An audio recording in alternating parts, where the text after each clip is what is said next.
Hello and welcome to my channel. I am BeardedDev, bringing you a tutorial on the basics of SQL. And in this first part we're going to be focused on querying. And you are available to follow along with this video as well. Now there are a couple of prerequisites. You have to have your access to your own version of SQL Server or Azure SQL database. You have to have either a client tool such as SQL Server Management Studio installed to allow you to write queries. And if you'd like to follow along, I am going to be using the AdventureWorks database for this. I have the latest version, which is AdventureWorks 2019. So you don't have to have the exact version. I don't believe there's massive changes between versions, but you might see some small differences when you're following along with the tutorial. Now I will leave some links in the description that will talk you through how to set up this environment, and if you would like me to produce some videos on how to set this up, please do let me know and I'll get some up on the channel as soon as possible. Right, so first of all, if you're quite familiar with writing basic select statements and filtering data using the where clause, then this video, in all honesty, is probably not for you. You may want to watch to see if you learn anything new, but this is going to be at a very basic level. Somebody who's completely new to SQL and doesn't know where to get started, we're hopefully going to go through these steps to give you a good understanding of how to query and filter data straight away so you can start using it. So what we're going to cover is writing simple select statements. So just retrieving data from tables. We're then going to move on to how to filter data. We're going to have a quick look at basic data types. We're not going to spend too much time on that topic, but we just want to talk about the differences when filtering data with different data types. We're then going to look at non-equi predicates, and what that means is anything that is not equals to. So not equal to, greater than or equal to. We're then going to apply multiple conditions to our filter, or multiple predicates. We're going to have a look at using and or and what the difference is between those, and then just returning only unique values. Let's head over to SQL Server Management Studio and get started. Okay, you've joined me in SQL Server Management Studio now. So we're just going to have a quick overview of Object Explorer on the left hand side.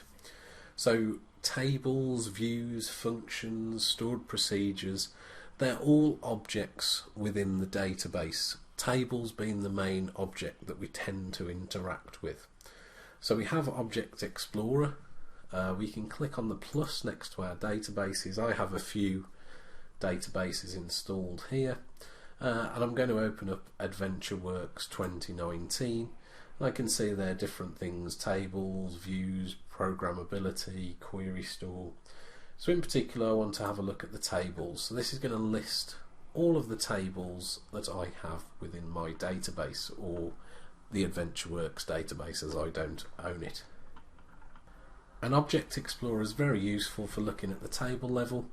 We can have a look at a particular table such as person.email address, click the plus again next to columns, and it's going to show us the columns that exist in that table. Now the table we're going to be using is sales.sales order header. Has quite a few rows in there, and we're just going to simply click on it and drag it over to our query window. This big white space here is what we refer to as the query window.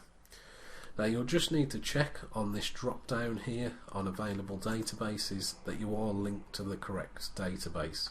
If you're linked to master, the queries won't run because the data you're looking at doesn't exist in there. So just check you are connected to the correct database.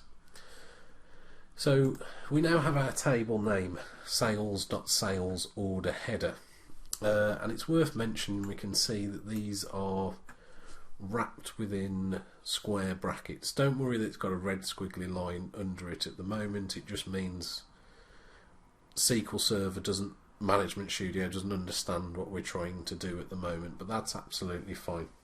So we can see we've got some square brackets here, and they are identifiers. They're not really necessary in this case. It's just that we've dragged it from Object Explorer onto the query window, and because we've done that, it's added the square brackets for us. So if you want to type it out, you don't need to actually add the square brackets. If you're typing out a table name where you see it obtains a different colour other than black, then you do need to add identifiers. So we're going to start off with returning data from this table. So how we get data from tables is we write from. So we're now saying from table. Now we need to indicate what we actually need. And in this case we're going to start off very simple steps. So to indicate what we actually want from the table, we have the keyword select.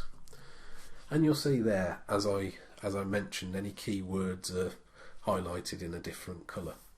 And in this case we're just going to return all columns, which is represented by the asterisks. I'm just going to add a semicolon to indicate that is the end of my statement. And we can see up here the execute buttons. This is actually executing a query, so we can either click that or press F5. So I'm just going to click that. So we can see now we've got some data returned. We've got our results grid down here, and we can see across the top here we've got some different column headers, we've got some row numbers, and then we've got the actual data values in between. So we've got sales order ID, revision number, order date, due date, ship date. So if we was to write that out from scratch, so we didn't use drag and drop, how we write a query is we write select. Select is what we want, and in this case we put asterisk, select all columns. And then where do we want it from? What's the table in this scenario that we're getting it from? So we write out sales order header. And we can see this box that comes up. This is IntelliSense, so it's trying to interpret what we're actually doing. You might not see that depending on the version of SQL Server Management Studio you have. So those two queries are exactly the same. They're going to return exactly the same results. It's just one we dragged from Object Explorer and the second one we typed out. Now it's worth talking a bit about this asterisk. So you might have heard, or you might have been told, that it's bad practice to use this, and it is, and I'll explain why. So when we're running queries, effectively what we're doing is sending instructions to a server, and we're saying go to the server and bring this data back to me. Now when we're using an asterisk, we're saying give me everything, but typically we don't want to work with everything. Typically we're only interested in a few columns. So we're making the server perform more work than is necessary. That's why it's bad practice. But for getting started, just to say I can return data from a table, it's not too bad, especially if you're not familiar with a database. You don't know what those columns are. You don't know what data will be returned. And an important button here is this cancel executing query. If you have a query that's executing for a long time, you can always click on the red button and it will stop that query from executing. So I'm just going to remove the first query just to create some more space.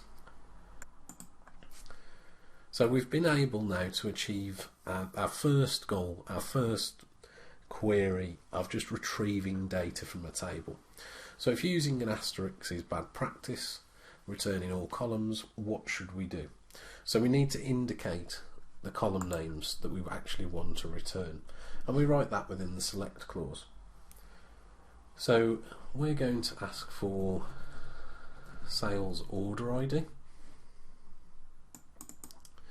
So we write out that, and if we execute the query again, we can see the difference there.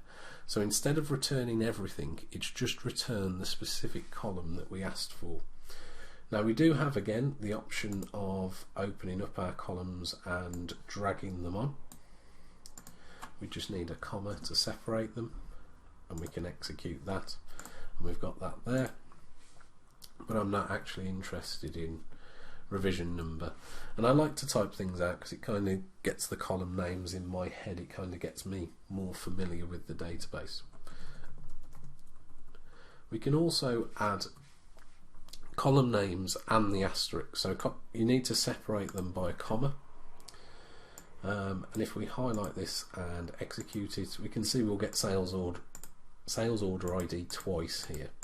That's because we've said, can I have sales order ID and can I have everything?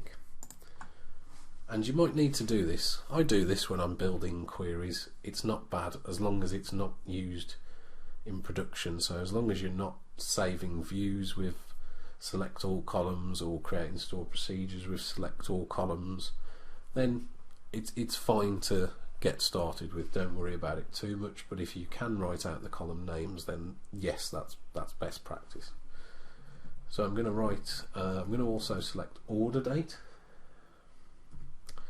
I'm going to select sales order number. I'm going to select the customer ID, and I want the total due. So you can see each of those columns is just separated by a column. Now I've put them on separate lines just to improve readability. But you'll want to develop your own technique for how you read queries. You may wish to have them all on one line, which is perfectly fine if that makes sense to you, or you may have some standards within your organisation that you've adhered to. So if I select that now, we can see we've just got those 5 columns that I asked for. We can see our sales order ID, our order date, sales order number, customer ID and total due. So what we've learned now is we've been able to write a query to retrieve data, but we've gone a step further and now we can actually retrieve specific data that we want. So we're just going to talk a bit now about different data types. So we can see in Object Explorer on the left hand side, if you've opened up the columns of sales order header, we can see the column names, but they tend to have bits of information within parentheses next to them. And that's actually referring to the data type. And we can see that here. So order date, for example, we can see has been represented by a date type. Sales order ID we've got as PK, which means primary key, but then the data type is an integer, a numeric type. We've got sales order number, which is down here. That's actually computed, which means it's derived from other columns, which we won't worry too much about at this stage. But we've got an varchar, which means it's string type, so it represents a Unicode variable character string. But the important thing is just remembering numeric, string, dates. That's all we're going to talk about in this case, is the basic data types. And we can see again sales order number starts with an S, so a data type of numeric wouldn't be suitable for that, so it starts with SO in fact, which is text, so it's more of a string data type. So now let's have a look at how we can limit this data. And don't expect to get everything from this video. Like what I've touched on there in terms of data types is very minimal. So data types help limit what we can enter, so they constrain the data. For example, if we have a column that is date time, we can't enter a string in that. We couldn't enter adventure works in the order date column, so it helps us limit and control the data that can be entered for us to use that data and get benefit from that data. So we're going to have a look at how we can now filter this data, and we'll have a look at how we can filter it in different ways using different data types. So let's say I want to retrieve the data just for a specific customer. So how would I go about that? So after the from clause, I'm going to write the keyword where. So where is what we use for filtering. So we've got our select, which is what we want, our from, where we want it from, and then our where filtering. So we're going to say where customer ID, so we don't have to filter all columns, we're just filtering the customer ID, and we'll see what happens. So where customer ID equals, and I've got a particular customer here because I know this customer's got a lot of orders with us. So we're going to say where customer ID equals a constant value. So what I mean by that is I've just entered it as, I haven't had to put that in any identifiers or anything like that. We can see this is our customer ID column here. We can't see that ID at the moment, but I do know it exists. So I'm just going to go ahead and execute the query now. And we can see in the bottom right hand side our row count has gone down significantly. We've only got actually 28 rows now. And if we have a look at the data, we can see in the customer ID column they all match what we entered as 11091. So now we've learned a very little bit about data types, and we've learned how to limit our data by applying filtering in the where clause. Now let's have a look at different columns. So total due, for example, looks a bit different, and that's let's see what. So total due is actually a money column. So let's say we want this value. So let's say total due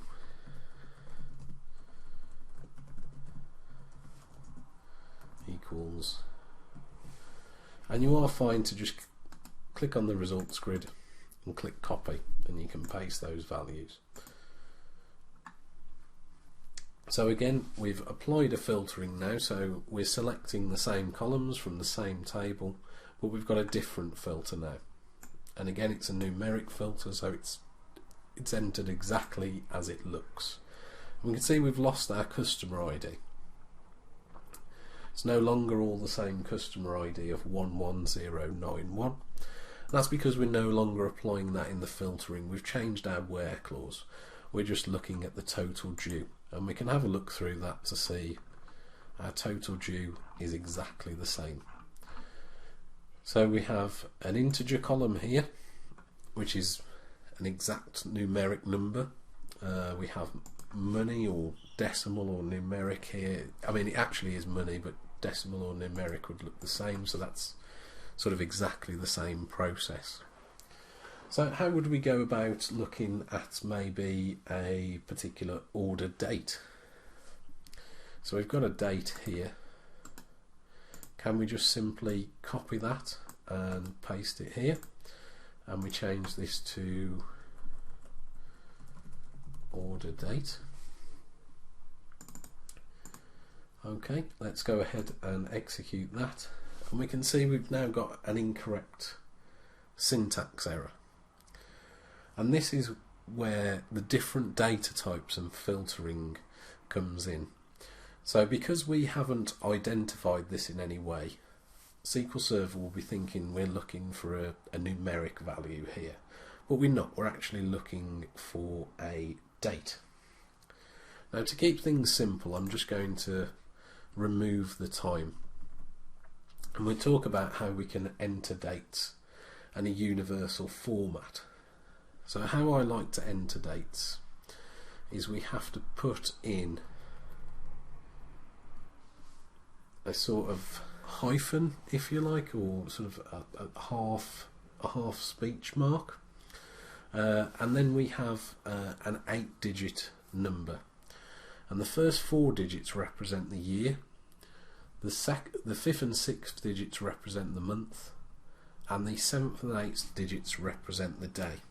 So I'm going to remove these dashes in between as well, and then I'm going to end that with a hyphen. Please correct me for my terminology of what that is actually called in the comments below.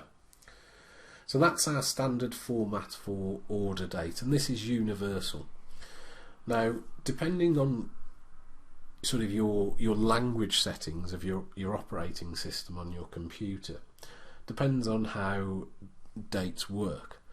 But this is the standard for across the world, so it doesn't matter if you're in the US, it doesn't matter if you're in the UK. I'm trying to think of, I think maybe some countries in Asia actually write the year last in terms of their dates, but this is the universal. So we have those first 4 digits year, 5th and 6th digits month, 7th and 8th digits day. So if we go ahead and execute that now, we can see all of our dates are returned, and to me I read that as the 2nd of July 2013.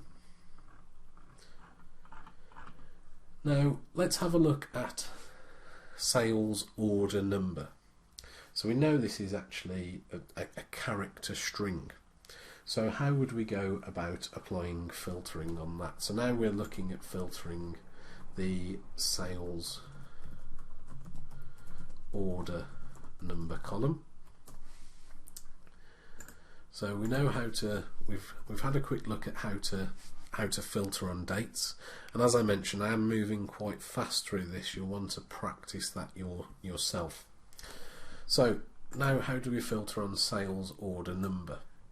So I'm just going to drop on there and try and execute that query, and now it's saying invalid column name. So these are errors in SQL Server.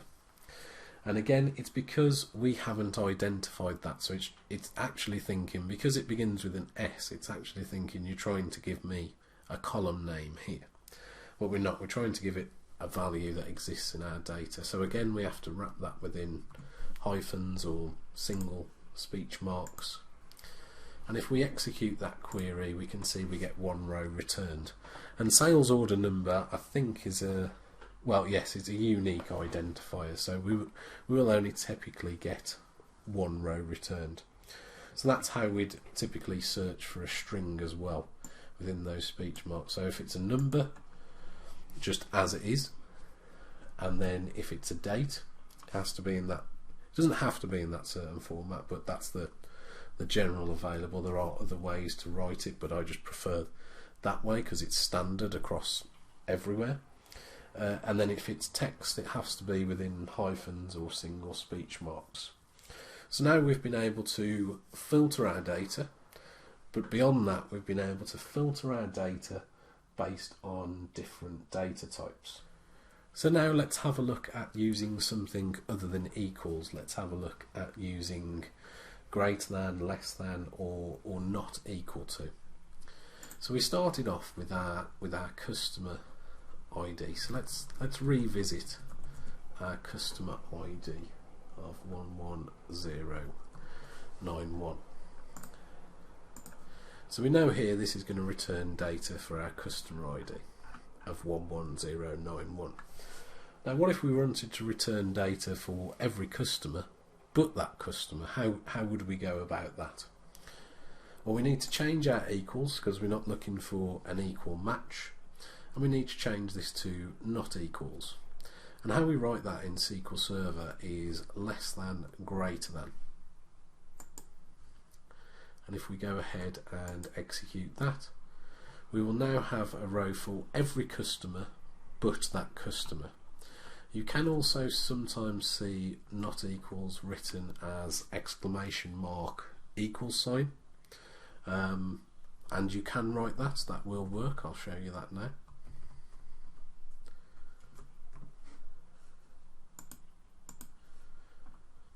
And we'll get exactly the same results. The reason I prefer the less than, greater than sign is that tends to be standard practice across database systems, particularly, well, tends to be standard practice in SQL Server, and I think it's ANSI SQL standard as well, which are the body that define the standards for working with SQL. Now let's say we want to just use greater than or equal to.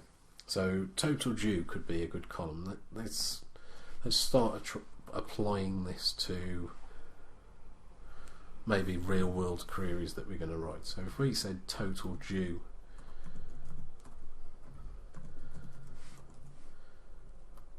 greater than 1,000,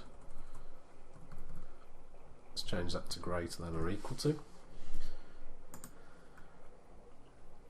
So we can see here the values that we've got actually returned are for the total due column greater than or equal to 1,000. And let's say we wanted to say we want our order date, so we want to return data for our order date, and let's say less than, and we're going to say less than the year 2014, so we'd write 2014, that represents our year, first month, first day.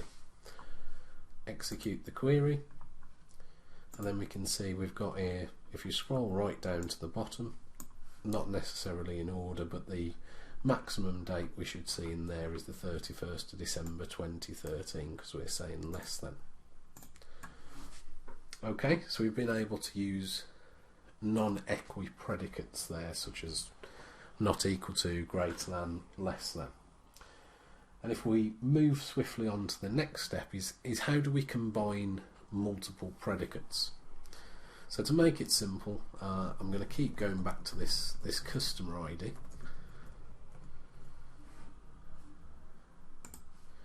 I'm going to execute that. So let's say we want to identify specific orders for this customer where the total due is greater than $50.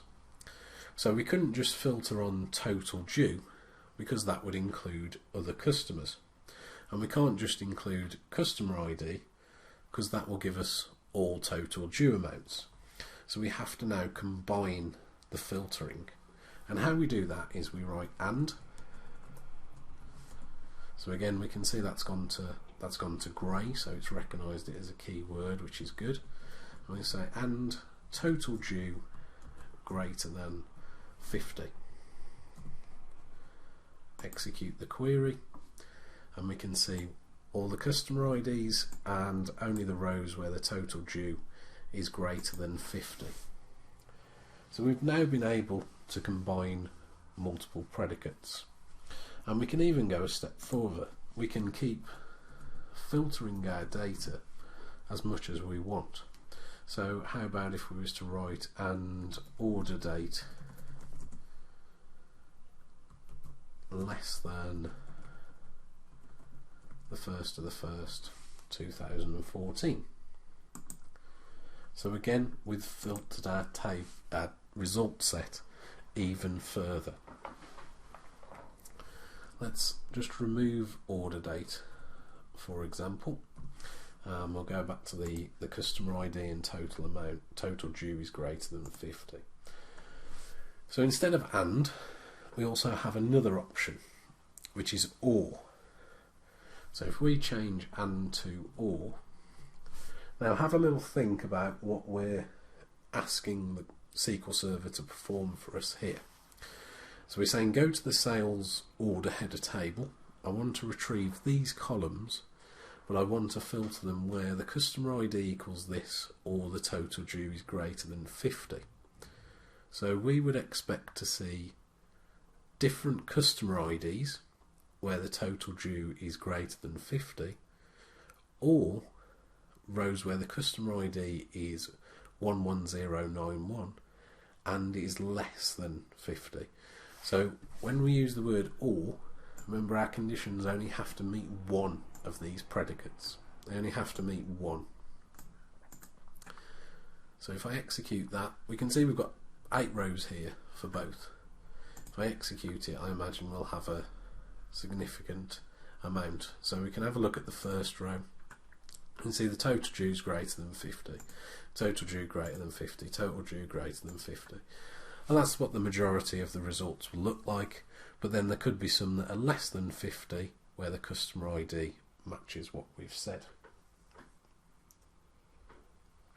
So now we've been able to combine multiple predicates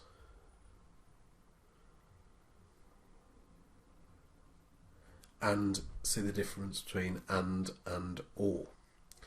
So we're going to have a look at the final sort of basic that we're going to look at now, which is how do we return unique values. Let's say we only wanted to return the unique customer IDs from this table. How would we go about that? So I'm going to remove the filtering because that's not required, and the only column we're looking to return in this case is customer ID. So I'm going to remove the other columns, and if I execute just looking at the customer ID, we can see our row count is 31,465.